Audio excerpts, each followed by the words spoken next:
미국 Z세대가 영어를 거부하고 있습니다.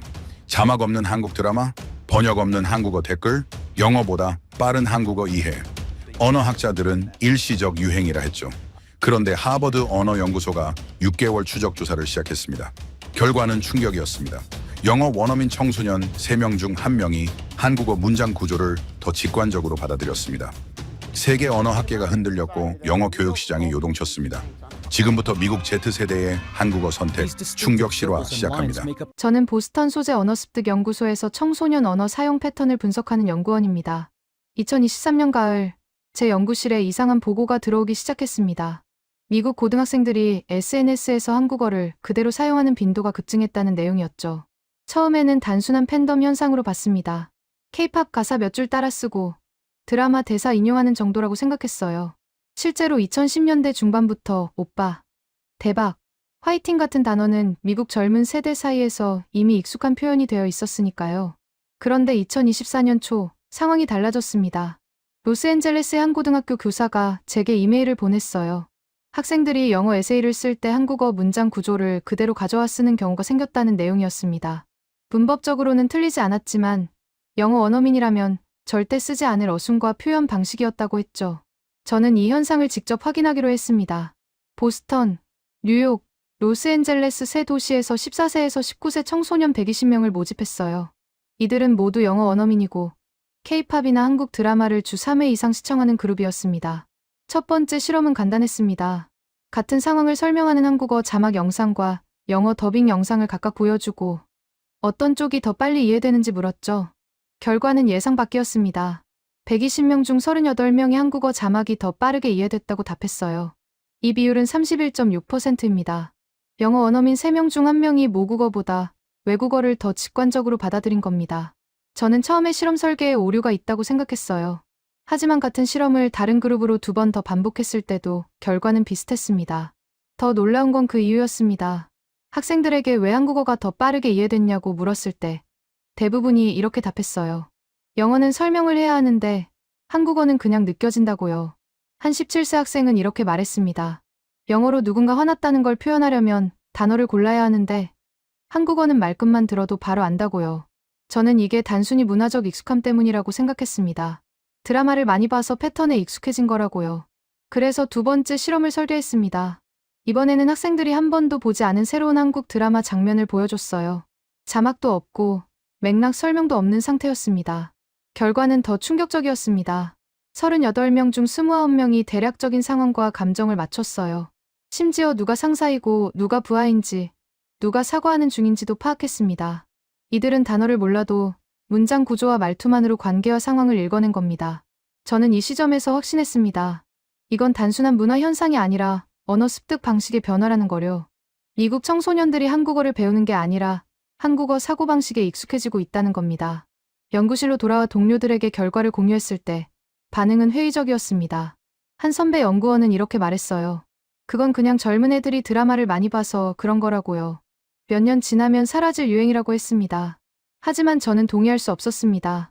왜냐하면 이 학생들은 한국어를 능숙하게 구사하지 못했거든요. 발음도 서툴고 단어도 많이 모릅니다.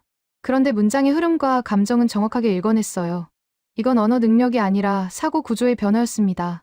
저는 더 깊이 파고들기로 했습니다. 이 현상이 얼마나 광범위한지, 그리고 왜 발생하는지 명확히 밝혀야 한다고 생각했어요. 2024년 3월, 저는 연구 제안서를 작성해 연구소에 제출했습니다. 제목은 이랬습니다. 미국 청소년의 한국어 문장 구조 습득 패턴 분석. 제안서는 3주 만에 승인됐습니다. 연구소 측은 흥미롭다는 반응이었지만 동시에 조심스러워했어요. 한국어가 미국 청소년에게 미치는 영향이라는 주제 자체가 학계에서는 아직 생소했거든요. 일부 동료들은 이렇게 말했습니다. 그냥 K-팝 팬들 특수 사례 아니냐고요. 저는 그 말이 틀렸다는 걸 증명하고 싶었습니다. 2024년 4월부터 본격적인 데이터 수집에 들어갔어요. 이번에는 규모를 키웠습니다. 전국 12개 도시, 500명의 청소년을 대상으로 6개월간 추적 조사를 진행하기로 했죠. 조사 방식은 단순했습니다. 참가자들에게 매주 한 번씩 짧은 영상을 보여주고 그들이 어떤 언어로 먼저 반응하는지 기록했어요. 영상은 감정 표현이 중요한 장면들로 구성했습니다. 사과, 거절, 칭찬, 비난 같은 상황이었죠. 첫 달 결과가 나왔을 때 저는 놀랐습니다. 500명 중 140명이 한국어 표현을 먼저 떠올렸어요. 이들은 영어로 번역하기 전에 한국어 문장 구조로 생각을 정리했습니다. 한 16세 학생은 이렇게 설명했어요. 영어로는 I'm sorry밖에 없는데 한국어는 미안해, 미안합니다, 죄송합니다가 다 다르다고요. 그게 더 정확하다고 했습니다. 두 번째 달에는 패턴이 더 명확해졌습니다. 참가자들이 한국 드라마나 K-팝 영상을 볼 때 자막을 끄는 비율이 늘어났어요.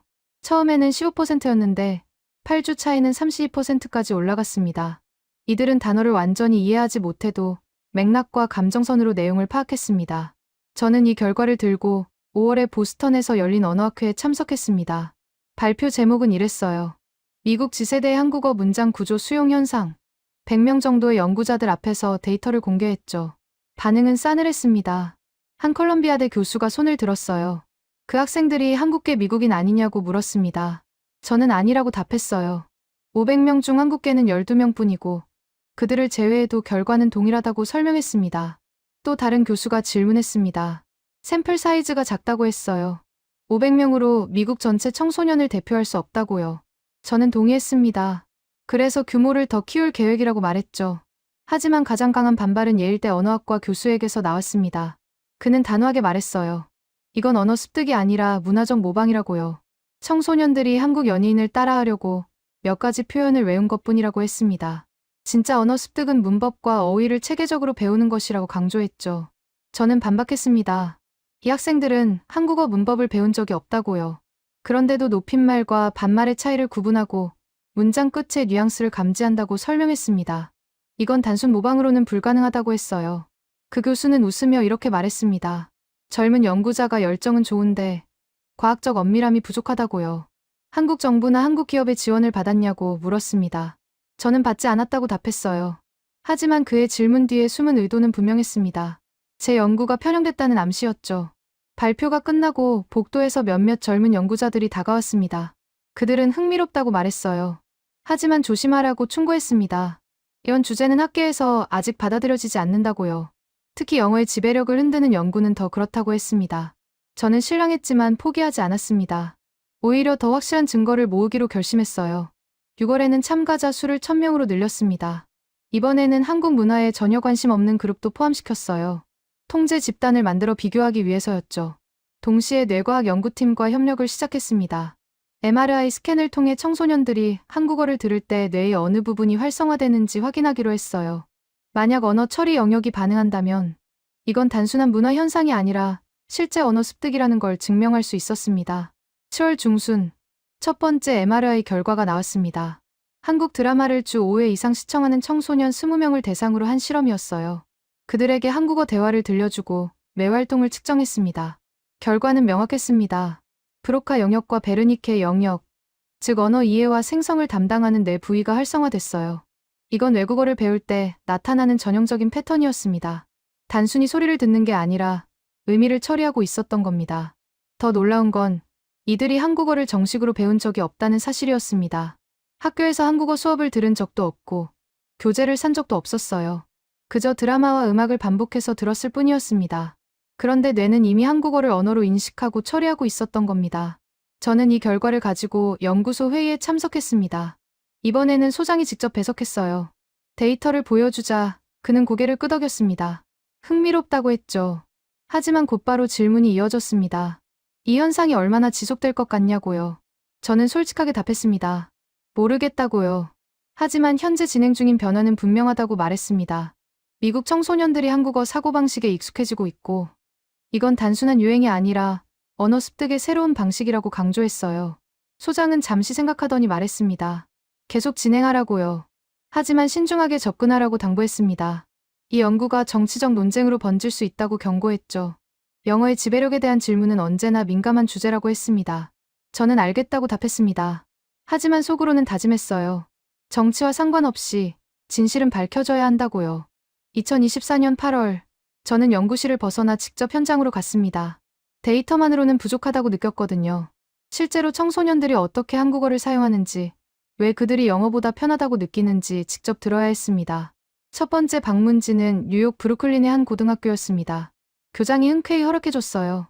학교 측도 최근 학생들의 언어 사용 패턴 변화를 감지하고 있었거든요. 특히 작문 시간에 한국어식 표현이 자주 등장한다고 했습니다. 저는 방과 후 자원자 15명과 인터뷰를 진행했습니다.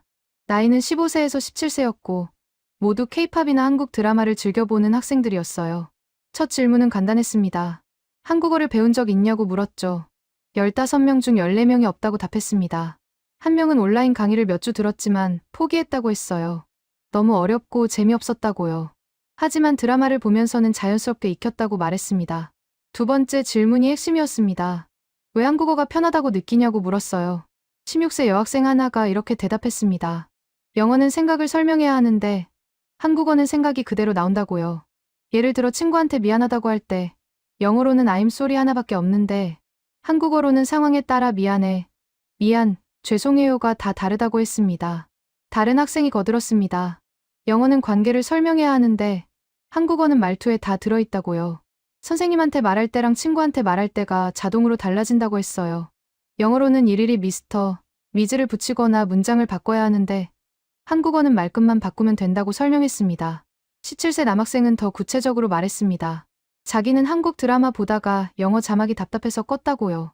자막이 감정을 다 담지 못한다고 느꼈답니다.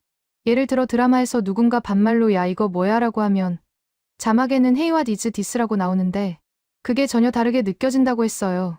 한국어로 들으면 화난 게 바로 느껴지는데 영어로는 그냥 질문처럼 들린다고요. 저는 놀랐습니다.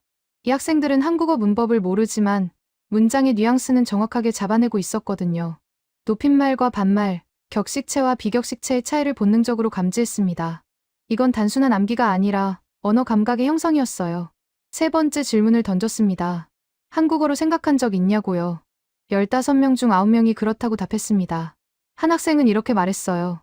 친구가 뭔가 잘못했을 때 머릿속에서 야 진짜라는 말이 먼저 떠오른다고요. 영어로 번역하려면 한 박자 늦는다고 했습니다. 저는 그 자리에서 간단한 실험을 했습니다. 학생들에게 한국 드라마 장면 하나를 보여줬어요. 자막도 없고 설명도 없는 30초짜리 클립이었습니다. 두 사람이 대화하는 장면이었는데 한 명은 존댓말을 쓰고 한 명은 반말을 썼어요. 영상을 보고 나서 물었습니다. 둘 중 누가 상사고 누가 부하냐고요. 15명 전원이 정확하게 맞췄습니다. 심지어 누가 기분이 안 좋고 누가 사과하려는 중인지도 파악했어요. 단어를 하나도 몰랐는데도 말입니다. 저는 이 결과를 가지고 다시 연구소로 돌아왔습니다. 하지만 이번에는 혼자가 아니었어요. 학생 5명이 자원해서 함께 왔습니다. 그들은 직접 연구자들 앞에서 자신들의 경험을 말하고 싶다고 했거든요. 9월 초 연구소 세미나실에서 비공식 발표회가 열렸습니다. 20명 정도의 연구자가 모였어요. 학생들이 앞에 나와 이야기를 시작했습니다. 처음에는 어색했지만 곧 자신감 있게 말했어요. 한 학생이 말했습니다. 자기는 스페인어를 3년 배웠는데 아직도 서툴다고요. 하지만 한국어는 6개월 드라마 보고 나서 대화를 이해할 수 있었다고 했습니다. 왜냐하면 한국어는 맥락과 감정이 문장 안에 다 들어있기 때문이라고 설명했어요. 다른 학생은 자기 경험을 나눴습니다. 어느 날 한국 친구가 카톡으로 메시지를 보냈는데 영어로 번역하려고 하다가 포기했다고요. 번역하면 의미가 사라진다고 느꼈답니다. 그래서 한국어 그대로 읽고 답장도 한국어로 썼다고 했어요. 그게 더 빠르고 정확했다고 말했습니다. 연구자들은 조용히 들었습니다. 몇몇은 고개를 끄덕였고 몇몇은 회의적인 표정을 지었어요. 질문 시간이 되자 한 연구자가 손을 들었습니다. 그 학생들이 특별한 언어 재능을 가진 건 아니냐고 물었죠. 학생 중 하나가 웃으며 답했습니다. 자기는 학교에서 불어 D- 받았다고요. 언어 재능은 전혀 없다고 했습니다. 그냥 한국 드라마가 재밌어서 봤을 뿐이라고요. 그런데 어느 순간 자막 없이도 이해되기 시작했다고 말했습니다. 발표가 끝나고 한중견 연구자가 저에게 다가왔습니다. 그는 조심스럽게 말했어요. 흥미로운 현상이지만 이걸 언어 습득이라고 부를 수 있을지 모르겠다고요. 학생들이 한국어를 말하거나 쓸 수 있냐고 물었습니다. 저는 솔직하게 답했습니다. 대부분 못한다고요. 하지만 이해는 한다고 말했어요. 그게 중요한 차이라고 강조했습니다. 언어 습득은 말하기만이 아니라 이해하기도 포함된다고요. 듣기와 읽기 능력도 언어 능력의 일부라고 설명했습니다. 그 연구자는 고개를 끄덕이더니 조언했습니다. 이 연구를 계속하되 더 많은 증거를 모으라고요. 학계를 설득하려면 감정이 아니라 데이터가 필요하다고 말했습니다. 저는 그 말에 동의했어요. 같은 주, 저는 예상치 못한 연락을 받았습니다. 하버드 언어학과에서 이메일이 온 겁니다. 제 연구에 관심이 있으니 자료를 공유해달라는 내용이었어요. 저는 기뻤습니다. 드디어 주류 학계가 관심을 보이기 시작한 거니까요. 하지만 동시에 긴장됐습니다. 하버드의 평가는 곧 학계 전체의 평가가 될 수 있었거든요. 만약 그들이 제 연구를 부정하면 이 모든 노력이 수포로 돌아갈 수도 있었습니다. 저는 지금까지 모은 모든 데이터를 정리해서 보냈습니다. MRI 스캔 결과, 인터뷰 녹취록, 실험 영상까지 전부 포함했어요. 그리고 기다렸습니다. 9월 말 답장이 왔습니다. 하버드 측은 공동 연구를 제안했어요. 그들의 시설과 인력으로 더 대규모 실험을 진행하자는 제안이었습니다. 조건은 하나였어요. 결과를 있는 그대로 발표할 것, 편향 없이 과학적으로 접근할 것. 저는 받아들였습니다.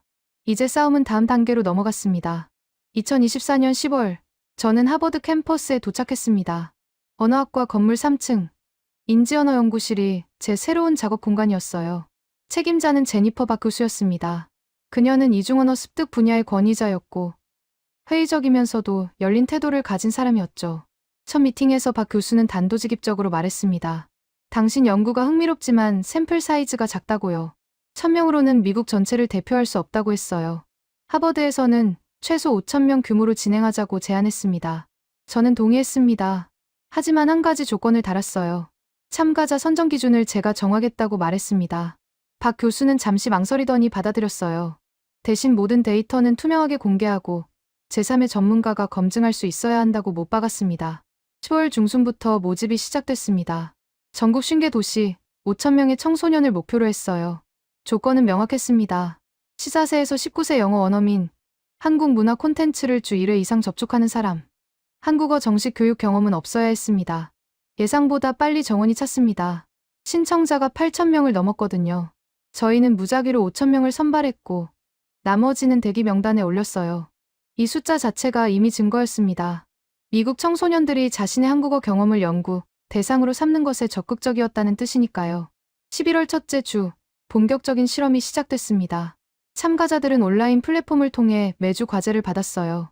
한국어 영상을 보고 질문에 답하고 자신의 반응을 기록하는 방식이었습니다. 모든 과정은 자동으로 데이터베이스에 저장됐죠. 첫 달 결과가 나왔을 때 연구팀 전체가 술렁였습니다. 5,000명 중 1,847명이 한국어 자막 없는 영상에서 기본적인 맥락을 파악했어요. 비율로는 36.9%였습니다. 제 초기 연구보다 높은 수치였죠.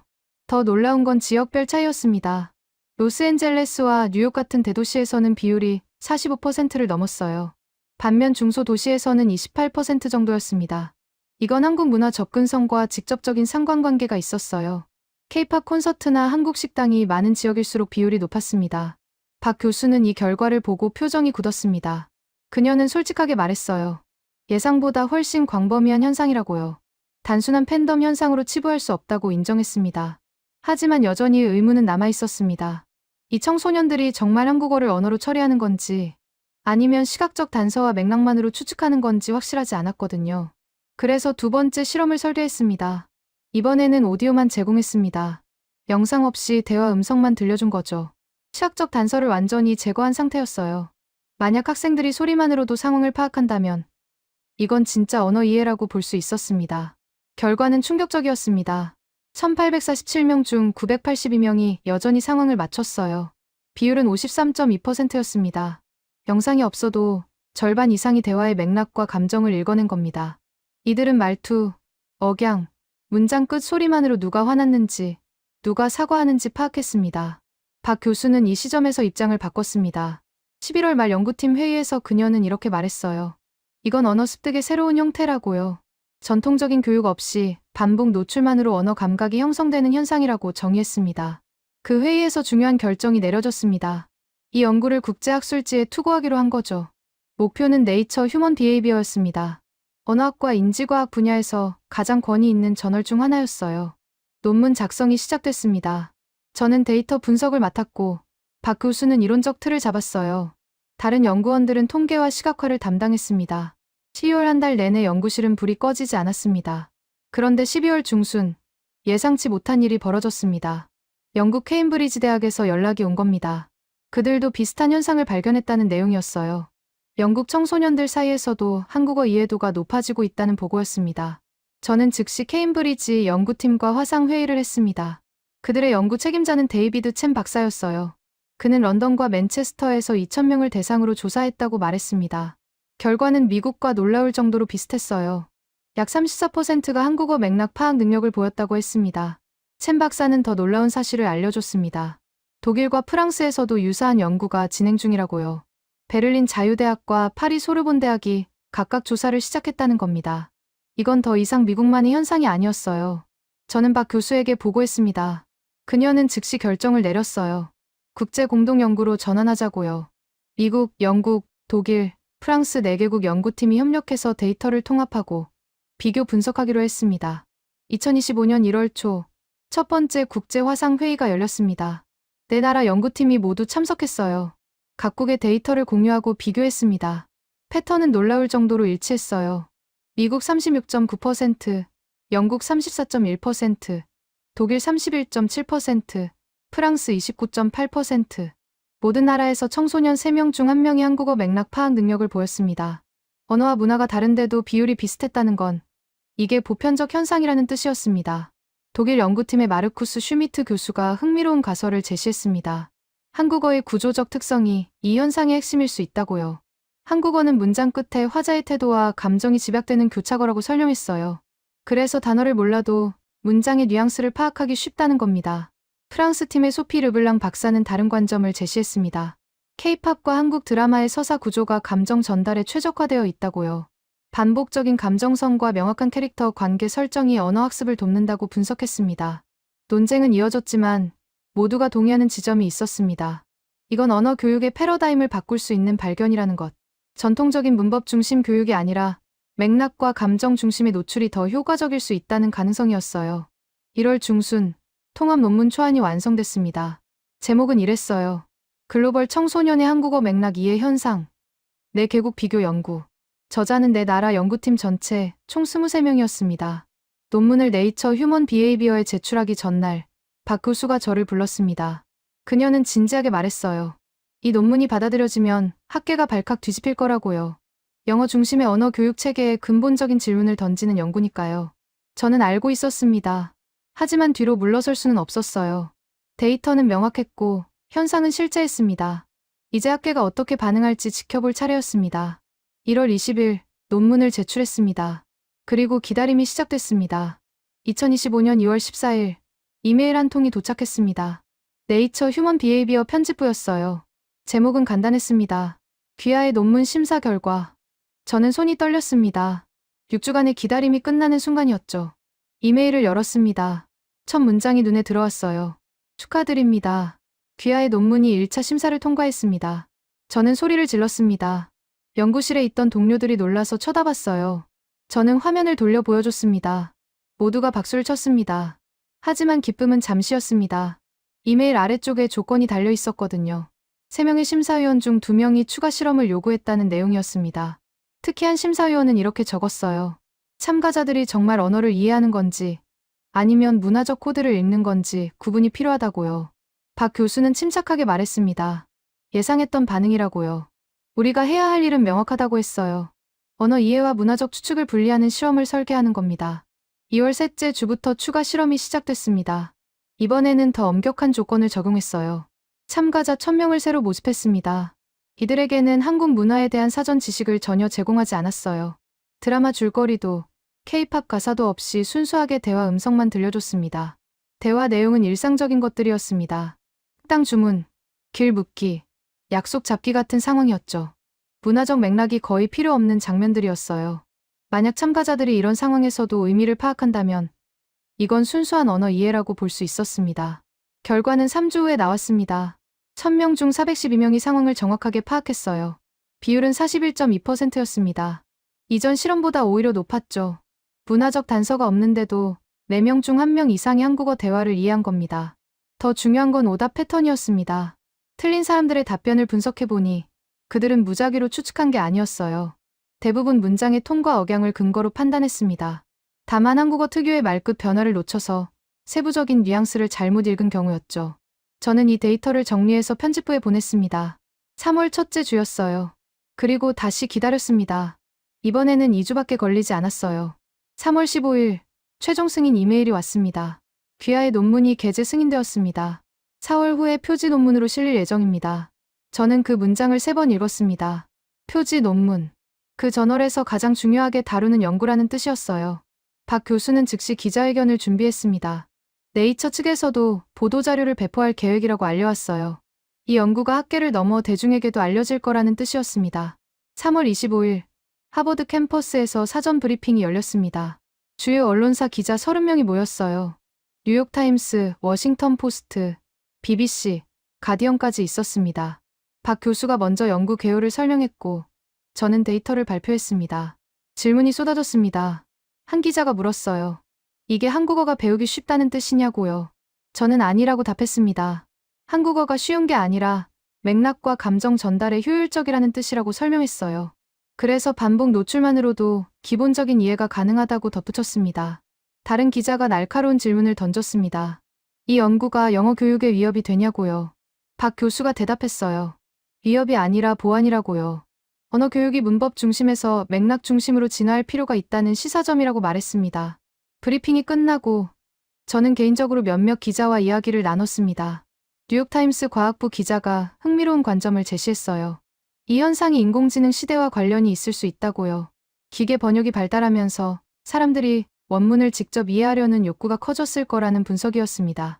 저는 그 말에 동의했습니다. 실제로 참가자 인터뷰에서 비슷한 이야기를 들었거든요. 한 학생은 이렇게 말했었어요. 번역된 자막을 보면 뭔가 빠진 것 같다고요. 그래서 원문을 이해하고 싶어졌다고 했습니다. 4월 1일 논문이 정식 출판됐습니다. 네이처 휴먼 비헤이비어 홈페이지 첫 화면에 우리 연구가 올라왔어요. 표지 이미지는 한글 자모와 매스캔 이미지가 결합된 디자인이었습니다. 제목은 이랬어요. 문화 노출을 통한 언어 습득. 글로벌 청소년의 한국어 이해 현상. 출판과 동시에 언론 보도가 터져나왔습니다. 뉴욕타임스는 일면에 실었어요. 제목은 미국 청소년들, 한국어를 영어만큼 이해한다였습니다. 워싱턴 포스트는 교육면 톱기사로 다뤘어요. 언어 교육의 새로운 패러다임이라는 제목이었죠. 영국 가디언은 더 직설적이었습니다. K-팝이 영어 제국을 흔들고 있다는 제목을 뽑았어요. 프랑스 르몽드는 문화 전쟁의 새로운 전선이라고 표현했습니다. 독일 슈피겔은 한국어, 제2글로벌 언어로 부상하나라는 분석 기사를 냈어요. 하지만 가장 큰 반응은 학계에서 나왔습니다. 논문이 출판된 지 일주일 만에 인용 횟수가 200건을 넘었어요. 언어학, 교육학, 인지과학 분야 연구자들이 앞다투어 인용했습니다. 일부는 지지했고 일부는 반박했어요. 옥스퍼드 대학 언어학과 교수는 네이처의 논평을 기고했습니다. 이 연구는 언어 교육의 혁명적 전환점이라고 평가했어요. 반면 예일대 교수는 여전히 회의적이었습니다. 장기적 지속 가능성이 검증되지 않았다고 지적했죠. 4월 중순 미국 언어학회가 긴급 심포지엄을 개최했습니다. 주제는 문화 기반 언어 습득의 미래였어요. 500명 정도의 연구자가 모였습니다. 저와 박 교수는 기조 발표를 맡았어요. 발표장 분위기는 뜨거웠습니다. 질의응답 시간에 한 젊은 연구자가 손을 들었어요. 자기는 일본어 교육을 연구하는데 비슷한 현상을 발견했다고 말했습니다. 일본 애니메이션을 많이 본 미국 학생들도 일본어 맥락 이해도가 높다는 겁니다. 또 다른 연구자는 스페인어에서도 유사한 패턴을 봤다고 했어요. 라틴 음악과 드라마를 통해 스페인어를 자연스럽게 습득하는 사례가 늘고 있다고 보고했습니다. 저는 깨달았습니다. 한국어만의 현상이 아니라 문화 콘텐츠를 통한 언어 습득이라는 더 큰 트렌드의 일부라는 거요. 심포지엄이 끝난 후 박 교수가 저에게 말했습니다. 우리가 연문이 생각보다 크다고요. 이제 언어 교육 전체가 재검토될 거라고 했어요. 저는 고개를 끄덕였습니다. 2년 전 브루클린 고등학교에서 시작된 작은 관찰이 이제 학계 전체를 움직이고 있었습니다. 논문 발표 후 2주가 지난 4월 중순 예상치 못한 곳에서 반응이 터져나왔습니다. 미국 언어 교육 시장이었어요. 전국 규모의 어학원 체인 3곳이 동시에 주가 급락을 경험했습니다. 평균 하락률은 18%였죠. 월스트리트 저널이 긴급 분석 기사를 냈습니다. 제목은 전통적 언어 교육 모델, 위기에 처하다였어요. 기사는 우리 연구를 인용하며 이렇게 지적했습니다. 청소년들이 교실이 아닌 스마트폰으로 언어를 배우고 있다고요. 저는 이 반응이 과하다고 생각했습니다. 우리 연구는 언어 교육을 부정한 게 아니었거든요. 단지 새로운 학습 경로를 발견한 것뿐이었어요. 하지만 시장은 달리 받아들였습니다. 투자자들은 공황 상태였죠. 4월 20일 전국어학교육협회가 긴급 성명을 발표했습니다. 내용은 우리 연구에 대한 우려였어요. 성명서는 이렇게 주장했습니다. 체계적 교육 없이는 진정한 언어 능력을 갖출 수 없다고요. 드라마나 음악은 보조 수단일 뿐이라고 강조했습니다. 저는 그 성명을 읽고 답답했습니다. 우리는 체계적 교육을 반대한 적이 없었거든요. 오히려 두 가지가 결합될 때 더 효과적이라고 주장했어요. 하지만 협회는 우리 연구를 위협으로 받아들인 겁니다. 같은 날, 박 교수에게 전화가 쏟아졌습니다. 대형 교육 기업 임원들이었어요. 그들은 한결같이 물었습니다. 우리 교육 프로그램이 쓸모 없어지는 거냐고요. 박 교수는 인내심을 갖고 설명했습니다. 아니라고요. 오히려 교육 방식을 업데이트할 기회라고 말했어요. 하지만 시장의 불안은 가라앉지 않았습니다. 4월 마지막 주, 한 대형 어학원이 파산 신청을 했어요. 공식적인 이유는 코로나19 이후 수강생 감소였지만 업계는 우리 연구가 마지막 타격이었다고 수군댔습니다. 저는 죄책감을 느꼈습니다. 제가 한 연구가 사람들의 일자리를 위협하고 있었으니까요. 어느 날 밤, 박 교수와 통화를 했어요. 저는 솔직하게 말했습니다. 우리가 잘못한 건 아닐까요라고요. 박 교수는 단호하게 답했습니다. 우리는 현상을 발견했을 뿐이라고요. 시장이 변화를 두려워하는 건 우리 책임이 아니라고 했어요. 오히려 교육계가 이 기회를 활용해야 한다고 강조했습니다. 5월 첫째 주, 상황이 반전됐습니다. 실리콘밸리의 교육 스타트업들이 움직이기 시작한 겁니다. 한 회사는 우리 연구를 바탕으로 새로운 언어 학습 앱을 발표했어요. 드라마 장면을 활용한 맥락 기반 학습 프로그램이었습니다. 또 다른 스타트업은 인공지능 기반 한국어 학습 플랫폼을 내놨어요. 사용자의 드라마 시청 패턴을 분석해서 맞춤형 학습을 제공한다는 콘셉트였죠. 투자금이 몰려들었습니다. 2주 만에 3천만 달러를 유치했어요. 전통적 교육 기업들도 변화하기 시작했습니다. 한중견 어학원은 커리큘럼을 전면 개편했어요. 문법 중심에서 드라마 기반 학습으로 전환한 겁니다. 수강 신청이 전년 대비 40% 늘었다고 발표했습니다. 5월 중순, 미국 교육부가 움직였습니다. 차관이 직접 하버드를 방문했어요. 그는 우리 연구팀과 비공개 회의를 가졌습니다. 주제는 공교육에서의 활용 가능성이었죠. 차관은 조심스럽게 물었습니다. 이 방식을 고등학교 외국어 수업에 적용할 수 있냐고요. 박 교수는 가능하다고 답했어요. 하지만 전제 조건이 있다고 말했습니다. 학생들이 실제로 흥미를 느끼는 콘텐츠여야 한다고요. 차관은 고개를 끄덕였습니다. 그는 솔직하게 인정했어요. 현재 외국어 교육이 학생들에게 지루하게 느껴진다고요. 졸업 후 실제로 사용하는 비율도 10%가 안 된다고 했습니다. 뭔가 바뀌어야 한다고 말했어요. 회의가 끝나고 차관은 약속했습니다. 파일럿 프로그램을 시작하겠다고요. 전국 50개 고등학교를 선정해서 문화 콘텐츠 기반 언어 교육을 시범 운영하겠다고 했습니다. 한국어뿐 아니라 스페인어, 프랑스어, 일본어도 포함하기로 했어요. 한편, 국제교육시장도 요동쳤습니다. 영국 교육부는 5월 말에 성명을 냈어요. 언어 교육 정책을 재검토하겠다는 내용이었습니다. 케임브리지 대학 연구 결과를 반영해 새로운 가이드라인을 만들겠다고 발표했죠. 독일은 더 빠르게 움직였습니다. 베를린 교육청이 9월 학기부터 문화 콘텐츠 활용 언어 수업을 정규 과정에 포함시키기로 결정했어요. 한국 드라마, 일본 애니메이션, 스페인 영화를 교재로 쓰겠다고 공지했습니다. 프랑스는 회의적이었습니다. 교육부 대변인은 기자회견에서 이렇게 말했어요. 프랑스어 교육은 문화와 문법의 정교한 균형이라고요. 단순히 영상을 보는 것만으로는 부족하다고 강조했습니다. 하지만 프랑스 학생들은 달랐습니다. 파리와 리옹의 고등학생 수천 명이 청원을 냈어요. 교육부에 요구한 내용은 명확했습니다. 수업 방식을 바꿔달라고요. 지루한 문법 대신 실제 사용되는 언어를 배우고 싶다고 호소했습니다. 6월 초, 아시아에서도 반응이 나왔습니다. 일본 문부과학성이 우리 연구를 인용한 보고서를 발표했어요. 제목은 글로벌 언어 교육 트렌드와 일본의 대응이었습니다. 보고서는 일본도 문화 콘텐츠를 활용한 언어 교육을 강화해야 한다고 권고했어요. 중국 교육부는 조용했지만 민간 교육 기업들은 발빠르게 움직였습니다. 상하이와 베이징의 여러 학원이 한국 드라마 기반 한국어 강좌를 신설했어요. 수강 신청이 폭주했다고 언론이 보도했습니다. 6월 중순, 저는 전체 상황을 정리해봤습니다. 논문 발표 2달 반 만에 언어 교육 시장이 재편되고 있었어요. 전통적 모델은 위기에 빠졌고 새로운 접근법이 급부상했습니다. 정부와 학계는 정책을 수정하기 시작했죠. 하지만 가장 큰 변화는 학생들에게서 나타났습니다. 전국의 청소년들이 자발적으로 외국어 학습을 시작했어요. 드라마를 보고, 음악을 듣고, 자막을 끄고 다시 보는 방식으로요. 이건 누가 강요한 게 아니었습니다. 재미있고 자연스러워서 선택한 거였어요. 저는 깨달았습니다. 우리가 발견한 건 단순한 학습 방법이 아니라 다음 세대가 세계와 소통하는 새로운 방식이라는 거요. 그리고 이 변화는 이제 막 시작됐을 뿐이었습니다. 2025년 6월 20일, 저는 예상치 못한 이메일을 받았습니다. 발신자는 예일대학교 언어학과 로버트 핸더슨 교수였어요. 2년 전 보스턴 학회에서 제 연구를 날카롭게 비판했던 바로 그 사람이었습니다. 이메일은 짧았습니다. 당신이 옳았습니다. 제가 틀렸습니다. 직접 만나 이야기하고 싶습니다. 저는 화면을 몇 번이나 다시 읽었어요. 이게 진심일까 의심했습니다. 하지만 문장에서 진정성이 느껴졌어요. 저는 답장을 보냈습니다. 예일에서 만나겠다고요. 일주일 후인 6월 27일로 약속을 잡았습니다. 박 교수에게 말하자 그녀는 조심하라고 당부했어요. 학계의 체면 싸움일 수도 있다고 경고했죠. 6월 27일, 저는 예일 캠퍼스에 도착했습니다. 핸더슨 교수의 연구실은 낡은 건물 4층에 있었어요. 문을 두드리자 그가 직접 나와 맞았습니다. 그의 표정은 피곤해 보였어요. 연구실로 들어가자 그는 커피를 권했습니다. 저는 정중히 받았어요. 잠시 침묵이 흘렀습니다. 그가 먼저 입을 열었어요.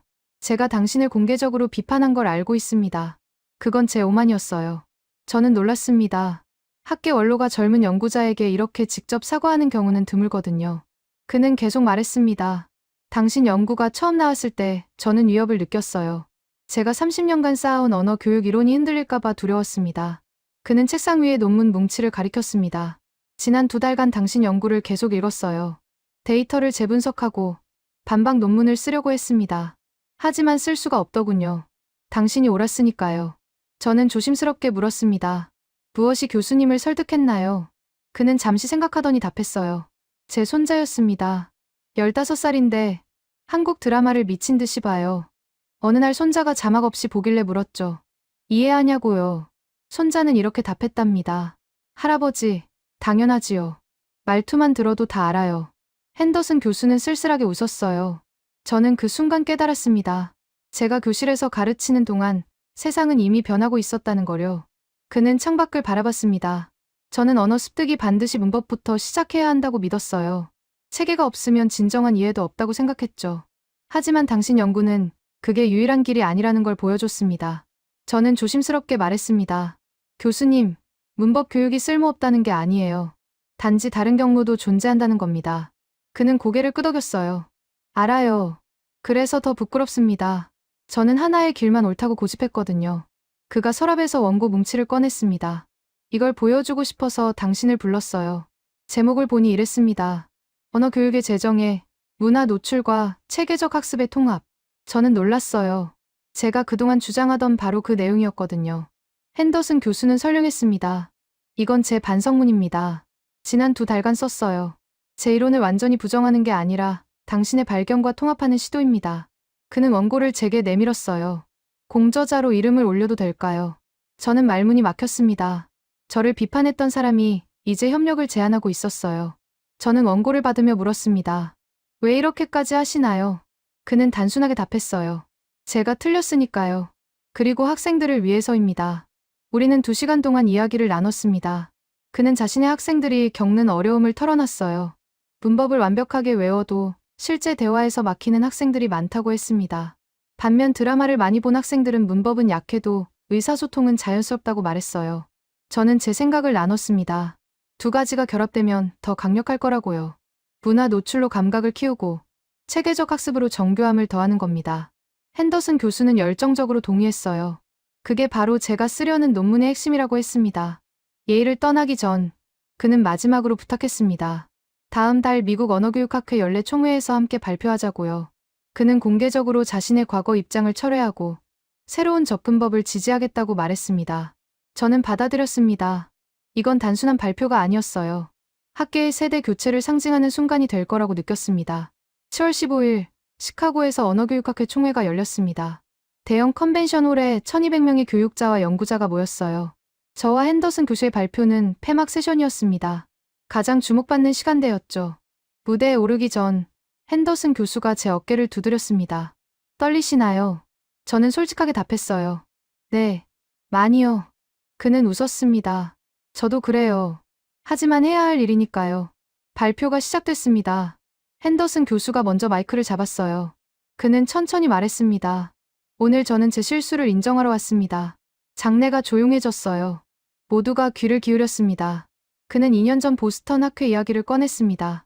제가 젊은 연구자의 발표를 일축했던 일을 말이에요. 저는 그때 오만했습니다. 제 이론이 유일한 진리라고 믿었죠. 하지만 틀렸어요. 그는 화면에 우리 연구 데이터를 띄웠습니다. 이 데이터는 명확합니다. 언어 습득에는 여러 경로가 있어요. 문법 중심 교육만이 정답이 아닙니다. 그는 제게 고개를 돌렸어요. 이 연구자가 옳았습니다. 저는 잘못 판단했어요. 장내에서 웅성임이 일었습니다. 일부는 놀란 표정이었고, 일부는 고개를 끄덕였어요. 핸더슨 교수는 계속했습니다. 하지만 이건 기존 교육을 부정하는 게 아닙니다. 오히려 확장하는 겁니다. 문화 노출과 체계적 학습을 통합할 때, 우리는 더 나은 결과를 얻을 수 있습니다. 제 차례가 왔습니다. 저는 심호흡을 하고 발표를 시작했어요. 핸더슨 교수님의 용기에 감사드립니다. 저는 교수님을 이기려고 한 게 아니었습니다. 단지 제가 본 현상을 정직하게 보고했을 뿐이에요. 저는 추가 데이터를 공개했습니다. 지난 2달간 수집한 새로운 실험 결과였어요. 문화 노출과 체계적 학습을 병행한 그룹이 각각만 받은 그룹보다 언어 능력이 47% 더 높았다는 내용이었습니다. 청중들이 놀랐습니다. 한 교수가 손을 들었어요. 그럼 우리가 지금까지 가르친 방식이 완전히 틀렸다는 건가요? 저는 고개를 저었습니다. 아니에요. 불완전했을 뿐입니다. 이제 더 나은 방법을 찾은 겁니다. 발표가 끝나고 질의응답이 이어졌습니다. 1시간 동안 질문이 쏟아졌어요. 대부분은 구체적인 적용 방법에 대한 것들이었습니다. 교실에서 어떻게 실천할 수 있냐는 질문이 많았어요. 핸더슨 교수와 저는 번갈아가며 답했습니다. 우리는 구체적인 커리큘럼 예시를 제시했어요. 주 3회는 문화 콘텐츠로 감각을 키우고 주 2회는 문법과 작문으로 체계를 잡는 방식이었습니다. 세션이 끝나고 많은 교육자들이 다가왔습니다. 그들은 한결같이 말했어요. 드디어 해답을 찾은 것 같다고요. 학생들이 흥미를 잃지 않으면서도 실력을 키울 수 있는 방법을 찾았다고 했습니다. 저녁 만찬에서 학회장이 연단에 올랐습니다. 그는 오늘의 발표를 언급하며 말했어요. 우리는 역사적인 순간을 목격했습니다. 학문은 이렇게 발전하는 겁니다. 실수를 인정하고 새로운 발견을 받아들이면서요. 핸더슨 교수는 제 옆에 앉아 조용히 말했습니다. 고맙습니다. 당신 덕분에 저는 더 나은 교육자가 됐어요. 저는 답했습니다. 교수님 덕분에 제 연구도 더 단단해졌습니다. 우리는 웃으며 잔을 부딪혔어요. 그날 밤, 저는 호텔방에서 창밖을 바라봤습니다. 2년 전 시작한 작은 연구가 이제 학계 전체를 바꾸고 있었어요.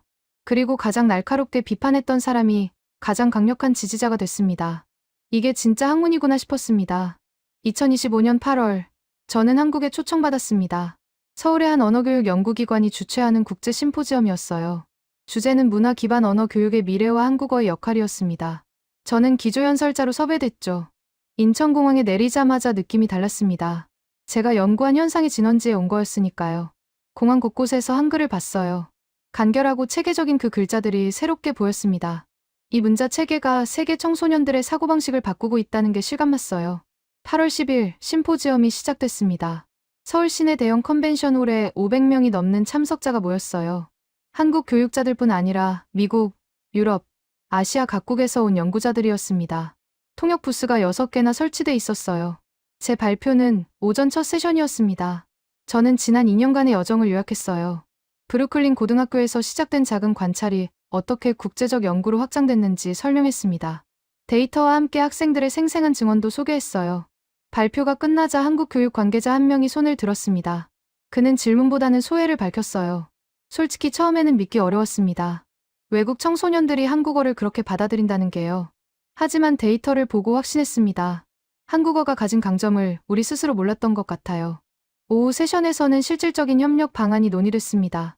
한국 측 참석자들은 글로벌 한국어 교육 플랫폼 구축 의향을 밝혔어요. 문화 콘텐츠와 체계적 학습을 결합한 온라인 프로그램을 만들겠다는 구상이었습니다. 가능하면 전 세계 학습자들이 쉽게 접근할 수 있게 하겠다고 했죠. 미국 교육계 대표도 발언했습니다. 우리는 9월 학기부터 시범 프로그램을 확대합니다. 50개학교에서 시작했지만 이제 규모를 크게 늘릴 계획입니다. 한국 교육기관들과 협력해 교사 연수도 진행하겠다고 밝혔어요. 유럽 교육계 대표는 더 나아갔습니다. 우리는 이 모델을 다른 언어에도 적용할 겁니다. 한국어가 보여준 가능성을 스페인어, 독일어, 프랑스어 교육에도 활용하겠다고 말했어요. 문화 콘텐츠가 언어 학습의 핵심 도구가 될 수 있다는 걸 인정한 겁니다. 저녁 만찬에서 한국 측 주최자가 제게 다가왔습니다. 그는 조용히 말했어요. 당신 연구 덕분에 우리도 한국어를 새롭게 보게 됐습니다. 한국어가 단순히 우리만의 언어가 아니라 세계와 소통하는 도구가 될 수 있다는 거요. 저는 답했습니다. 한국어의 구조적 특성이 핵심이었어요. 맥락과 감정을 효율적으로 전달하는 체계가 청소년들에게 직관적으로 다가간 겁니다. 그는 고개를 끄덕이며 말했어요. 이제 우리의 과제는 이 가능성을 체계적으로 발전시키는 거겠죠. 심포지엄 마지막 날, 공동 선언문이 발표됐습니다. 참석한 12개국 대표들이 서명했어요. 내용은 명확했습니다. 우리는 문화 기반 언어 교육을 새로운 표준으로 인정한다. 전통적 문법 교육과 문화 노출을 통합한 커리큘럼을 개발하고 공유한다. 이를 위해 국제 협력 네트워크를 구축한다. 선언문에는 구체적인 실행 계획도 담겼습니다. 2026년까지 공동 연구 프로젝트를 진행하고 교사 교류 프로그램을 운영하며 온라인 학습 플랫폼을 통합 구축한다는 내용이었어요. 예산은 각국이 분담하기로 합의했습니다. 한국을 떠나기 전날, 저는 서울 시내를 걸었습니다. 명동거리에서 외국인 관광객들을 봤어요. 그들 중 일부는 한국어로 주문하고 있었습니다. 발음은 서툴렀지만 점원과 자연스럽게 소통했어요. 드라마에서 본 표현을 쓰는 모습이 보였습니다. 한 젊은 프랑스 여성이 제게 길을 물었습니다. 처음에는 영어로 시작했지만 곧 한국어로 바꿨어요. 저기요, 명동역이 어디예요? 저는 놀라서 한국어로 답했습니다. 저쪽으로 가세요. 그녀는 환하게 웃으며 고맙다고 말하고 떠났어요. 저는 그 순간 깨달았습니다.